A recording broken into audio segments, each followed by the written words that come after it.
my blade just fell off my trimmer and fell on the floor, so let's get a new blade. So my cover is 6, but I'm gonna cover the spine maybe. I don't know, because if I do that, see, if I put this here and I could cover the spine part here with a different piece, but then it's gonna cover that. But then if I go over more, maybe that's fine. So I'm gonna cut this at 8.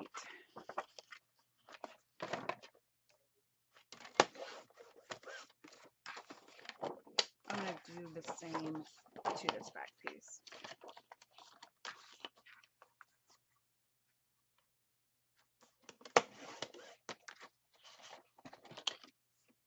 And don't throw away these scraps. Okay, you keep all your scraps until you're done with your album. So that you can use them to make your tags. So what I like to do when I cover, I don't know why this thing is so far back. When I cover my spines, is I'm pressing here on the Tyvek just so I can see better where my cover is, and I like applying score tape all along the perimeter of my cover, and then I'll fill in this area with my ATG gun. And you have to be careful when you're using adhesive on this chipboard, because if you don't have the right amount of pressure, the tape is either not going to stick or it could pull up on your chipboard itself. So I just make sure that I get, whoops, let me move my pages out of the way. There we go. I just make sure that I can cover it generously. I don't want it to bubble up, you know. So you have to keep in mind which side is up, which side is down, which side is front, and which side is back. And I know that this is the front because the spine is on the left-hand side. See, like that. So I'm going to, and it's really helpful to have a mat with lines on it. I'm going to line up the mat so that the lines are on the bottom and the top here, so that I cut this an inch bigger than the actual cover. So I'm just going to place this here an inch lower and an inch to the right, and then press down. You want to just really burnish that and get that cover down. Now, to take care of this, you can bend it back on itself, because you kind of want to train the paper a little bit. I know it sounds crazy, it's like train your dinosaur or whatever, but if you do it kind of slowly, it'll break the fibers in the paper slowly, and it cracks just a little bit less. I'm not going to say it never ever cracks. And then I run my bone folder along it a couple times like this, just to make sure it's really butted up against that chipboard. And everything's just falling all over. Now, I didn't put any score tape there, so that's what I'm going to do now. And I'm going to put some here, and I'm going to put one piece there, just because I had it out and it was easier to grab than the ATG gun. Now I'm going to peel the tape backing off.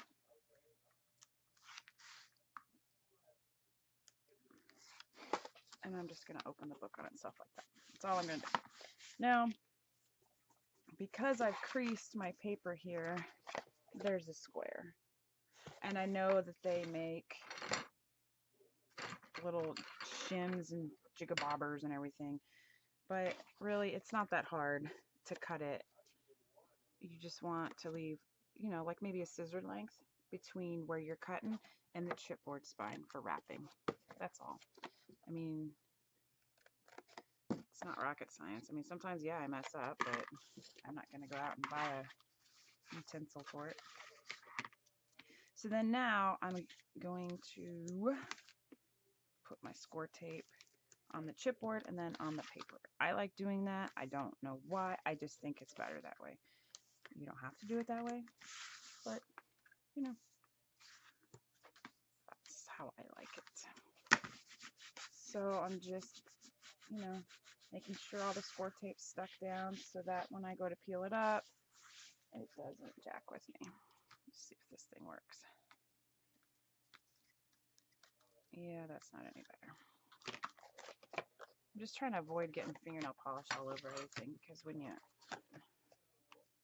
get your nails painted, you rub your nails on the paper, it'll come off on the paper. Oops, and I just ripped my cover. I just ripped it right there. So I'm going to flip it over and I'm going to apply score tape. Whoops, let me get in the camera here. I'm going to apply score tape right there and press it against the chipboard and the rip and the paper.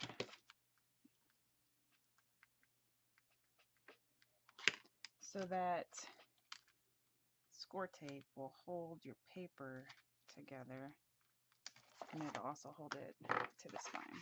So I like,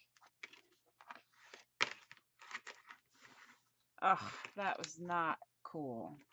The whole reason for this page right here was for the memories part, and now, I mean, whatever.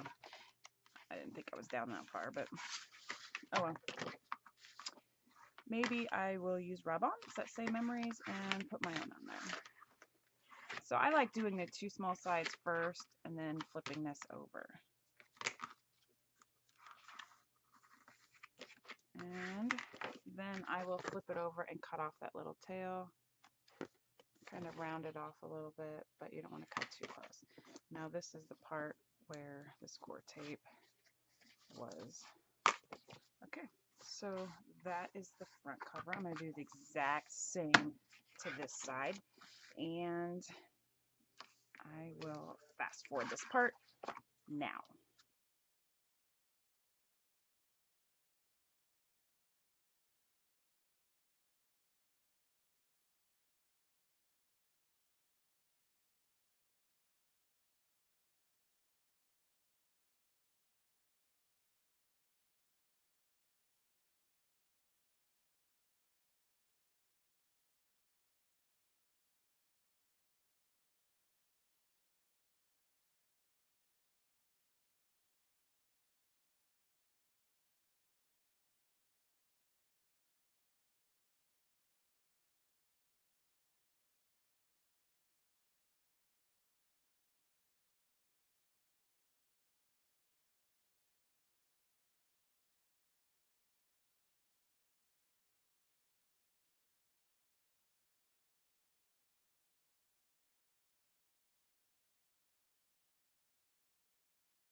I have some cracking here of my paper, and I have some cracking on this part here. No matter what I did, pre-folded, whatever, it just cracked. So when I go to distress, I'll just go ahead and distress that. Sometimes I'll put some wet glue in there, some white glue, and then make sure you have clean fingers, because that white glue will just get nasty. And glue that cracked piece down, and then when you put the distress ink or the whatever ink that you're using on there, it'll hide that. Okay, so now we're gonna make the binding for the album, even though I've already done a tutorial on it called Hidden Hinge Binding. I will do another one. Actually, you need a piece of paper, cardstock. I always, okay, I forgot what my pages are. I think it's 8.5, but I'm not sure. So you just measure the height of your pages. Yep, so it's 8.5. So you want your paper to be 8.5 inches tall for your spine. And I am going to bring my scoreboard in here, and I'm going to score my first score mark at 1.5, and then I'm going to go over 1/2 inch and go over 1/2 inch again, and then go over 1/4 inch. So my score marks are at 1.5, 2, 2.5, and 2 3/4. And so that's one set. So that will make one page. Okay. So you need to do this, I don't know, series of score marks for each page that you have in your album. My album is 6 pages, so I'm going to go ahead and continue with my next score mark, which would be 1/2 inch from the first one, and then another 1/2 inch over, and then 1/4 inch. So that makes it 1.5, 2, 2.5, 2 3/4, 3 1/4, 3 3/4, and 4. So that's 2 pages there. So I'm just going to continue at 4.5, 5, 5 1/4, 5 3/4, 6 1/4, 6.5, 7, 7.5, 7 3/4. So that's 1, 2, 3, 4, 5, and we need one more. So 8 1/4, 8 3/4, and 9. And this is going to be my binding. So now I'm going to fold on all of my lines and score like this. And I will be back when I'm done with that.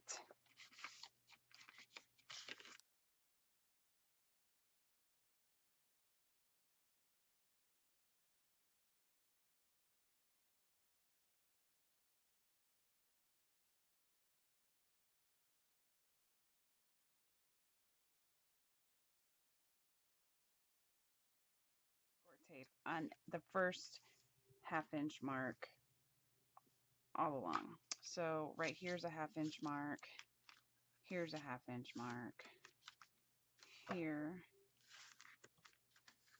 here, here, and here. I'm going to take off the tape backing one at a time and fold the 2 half marks onto each other.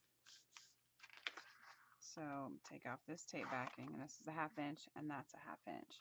So I'm going to take this 1/2 inch and fold it onto the other one, and then I'm folding it back so that the 1/4 inch is on top.